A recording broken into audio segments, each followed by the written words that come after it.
Today we're going to talk about the Airstream Basecamp. There are two optional tents for the Basecamp, one for the rear and one for the side. You can buy both tents or just one. And when you're putting the tents up, you want to start with the rear tent first and then put the side tent on.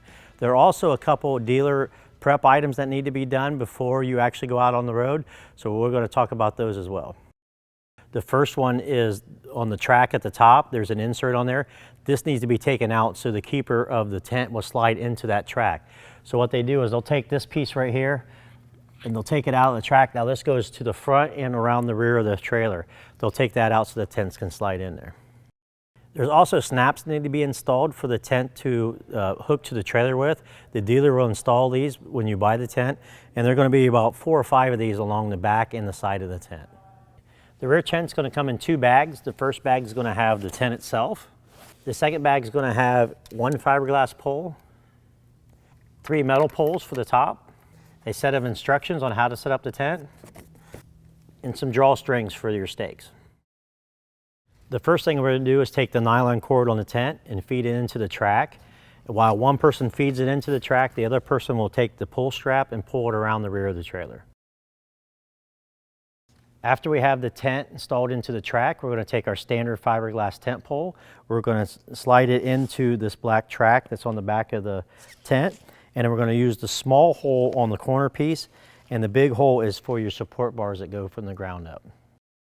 After we have the fiberglass pole installed, we're going to have somebody hold it on the outside, and then another person is going to go on the inside. And they're going to take this pole and they're going to slide it out this pocket here, and they're going to clip it right on the fiberglass pole.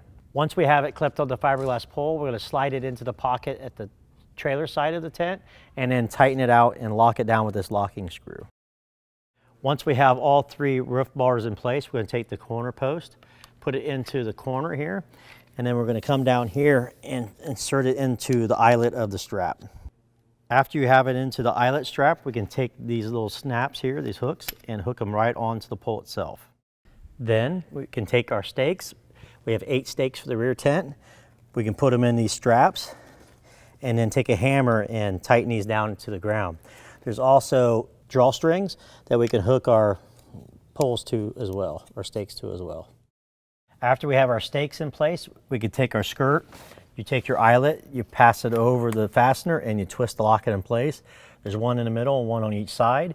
And then there's these tightening strings here on each side that we could tighten this skirt nice and tight up against the trailer. After we have our skirt into place, we want to take our suction cups and tighten the tent to the trailer. Keep in mind on the other side we have a vent, and we want to make sure we don't cover the vent up with the tent.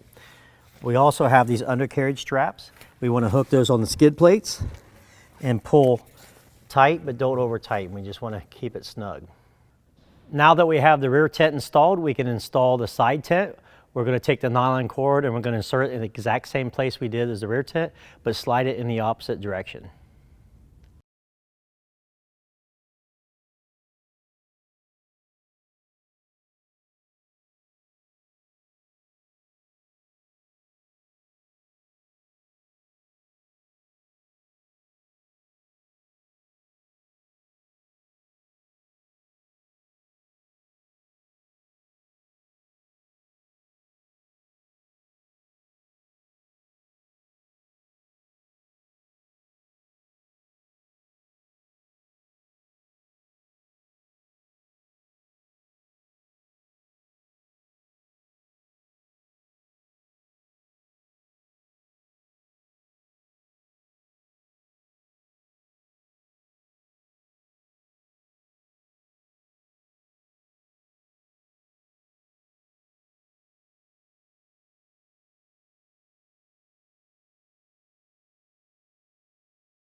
The side tent has 2 features that the rear tent doesn't have. The skirting has a cutout for the wheel and the step. So we want to take the skirting and tuck it up over the wheel.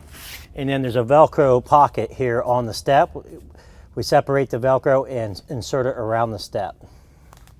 There are some warnings when setting up your tent. You want to make sure that you do not set your tent up on very rocky ground that could damage the fabric of the tent.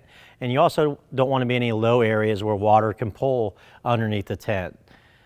When you're done camping for the season or for that weekend, you want to make sure you dry out the tents completely before storing it.